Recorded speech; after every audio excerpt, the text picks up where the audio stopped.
बस आधा पैर और शेष है। आधे पैर में वो अश्व और इस गुरुकुल का स्वप्न दोनों ध्वस्त हो जाएगा। आओ, इस शक्तिशाली राज्य की शक्ति छीनने वाला, स्थिर राज्य को अस्थिर करने वाला अकाट्य अभेद्य विष देता हूं। हर मन में उस विष को भरता हूं ताकि अश्व के मरने के बाद लोगों के मन में क्रोध बढ़े। वहां राम अपने पुत्र से युद्ध करे और यहां अयोध्यावासी उसके विरुद्ध हो जाए। अयोध्या की भूमि पर इतना अद्भुत गुरुकुल निर्माण करने वाले ब्राह्मण देवताओं को मेरा प्रणाम। आयुष्मान भव। लीजिए, हमारी तरफ से थोड़ा दान स्वीकार कीजिए।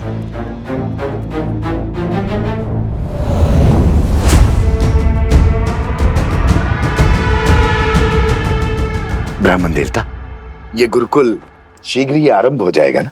हाँ हाँ अवश्य। इसमें आपको कोई संदेह है? नहीं नहीं, मैंने तो सुना है कि अश्वमेध यज्ञ पूर्ण होते ही ये गुरुकुल आरंभ हो जाएगा, किंतु सुनने में तो ये भी आया है कि अश्वमेध यज्ञ कभी पूर्ण ही नहीं होगा। तात्पर्य?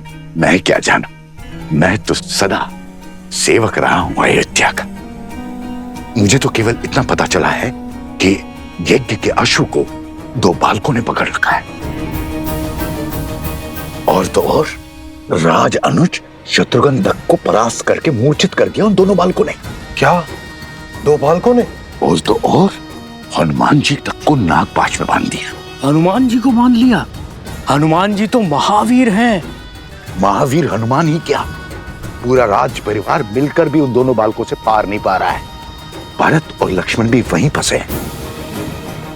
जब ऐसे ऐसे महाबली अपनी रक्षा नहीं कर पा रहे तो हमारी रक्षा कौन करेगा? प्रश्न और पीड़ा तो उचित है, किंतु इसका उत्तर देगा कौन?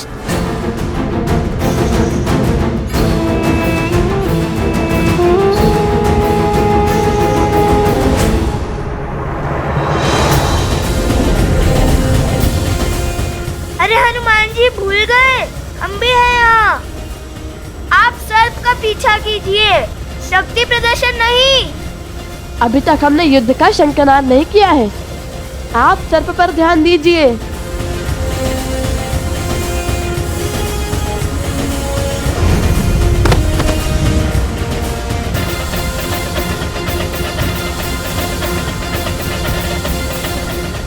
कुश, उस सर्प को पकड़ने के बाद ही हम अश्वमेध के अश्व तक पहुंच पाएंगे। होई है वही जो राम रची राखा। जय श्री राम।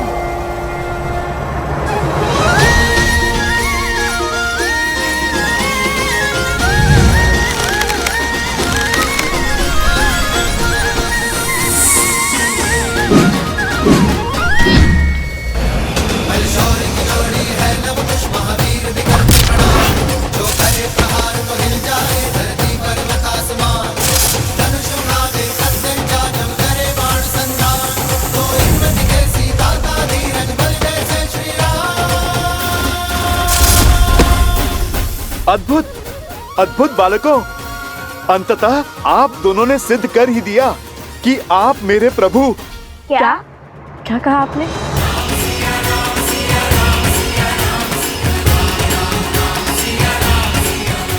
कि हम आपके प्रभु के सम्मुख जाने में,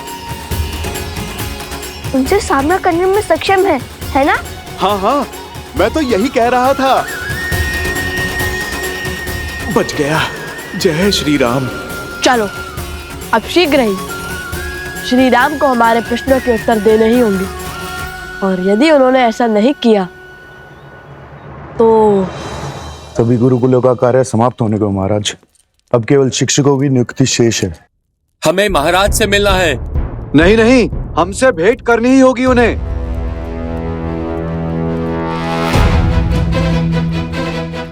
महाराज की जय हो। क्या बात है आर्यसुमंत? बाहर ये कोलाहल कैसा? और आप भी चिंतित दिखाई दे रहे हैं। प्रजा में चिंता की लहर है महाराज।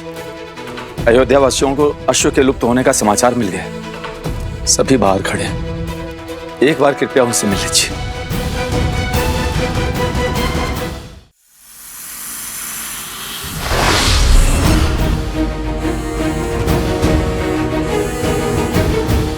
खुश, यदि हनुमान जी ने उस सर्प को पकड़ लिया तो वो अश्वमेध का अश्व ले जाएंगे। वो तो ऐसे भी ले जा सकते हैं, इनसे लड़ेंगे कैसे? उन्हें रोकना होगा।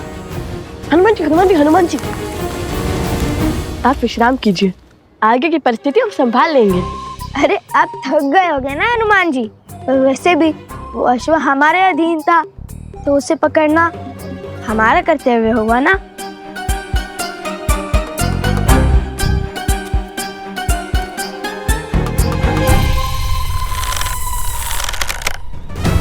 अब तुम्हारे पास केवल 2 ही मार्ग शेष है, या तो तुम्हें मृत्यु मिलेगी या तो जीवन दान।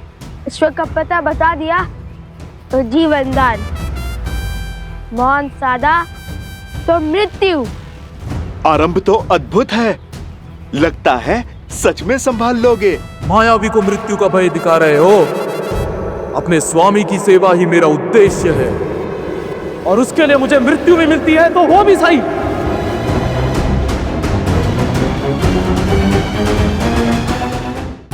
लो, ये तो मृत्यु के लिए भी सज है। मैं कुछ करूं या आप दोनों ने मार्ग सोच लिया है? मृत्यु के लिए सज्ज हो जाओ।